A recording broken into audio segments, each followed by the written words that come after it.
Hi friends, இன்றைக்கி நான் chicken வறுவல் பண்ண போகிறேன். அதுக்கு 2 வெங்காயம் அரிஞ்சு வச்சுக்கிறேன், ஒரு தக்காளி, 3 பச்சை மிளகா, கருவேப்பிலை, கொத்தமல்லி, 3/4 கிலோ சிக்கன், இஞ்சி பூண்டு விழுது, அது கூட மிளகு, கறி மசாலா பொடி, லவங்கம், பட்டை, சோம்பு போட்டு அரைச்சி வச்சுருக்கிறேன். வெங்காயம் போட்டுக்கிறேன்.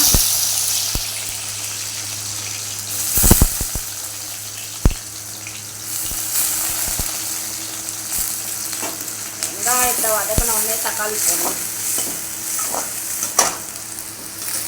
வெங்காயம் பொன்னிறமாக வதங்கிடுச்சு. பச்சை மிளகா போட்டேன். அடுத்தது தக்காளி, அடுத்தது இஞ்சி பூண்டு விழுது அரைச்சி வச்சோம் இல்லையா, அதே சேர்த்து போட்டுக்கலாம். போட்டுட்டு நல்லா வதக்கணும். மிளகு, இஞ்சி பூண்டு, சோம்பு, லவங்கம், பட்டை எல்லாம் ஒன்றா போட்டு இது பண்ணி வச்சுக்கணும். அதை போட்டு நல்லா வதக்கிக்கணும். நல்லா வதங்கிடுச்சிங்க. கருவேப்பிலை, வெங்காயம், தக்காளி, இஞ்சி பூண்டு விழுது எல்லாமே. அடுத்தது சிக்கன் போட்டுக்கிறேங்க. 3/4 கிலோ சிக்கனுங்க.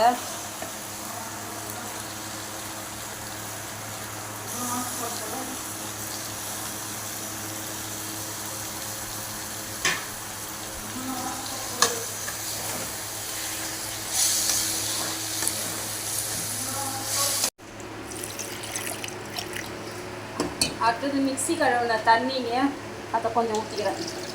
சிக்கன் வேகிறதுக்கு கொஞ்சம் நிறைய தான் ஊற்றுங்க, நல்லா சிக்கன் வேகணும். ஏற்கனவே மிளகாத்தூள், உப்பு, மஞ்சள் எல்லாம் போட்டாச்சு. நல்லா வேக விடுங்க சிக்கனை. ஒரு 15 நிமிஷம் வந்தால் போதும். சிக்கன் நல்லா கொதி வேவுதுங்க. இன்னும் ஒரு 5 நிமிஷம் நல்லா சுண்டி வந்தோடனே இறக்கணும். சிக்கன் வறுவல் ரெடி ஆயிடுச்சுங்க. வாங்க சாப்பிட்லாம்.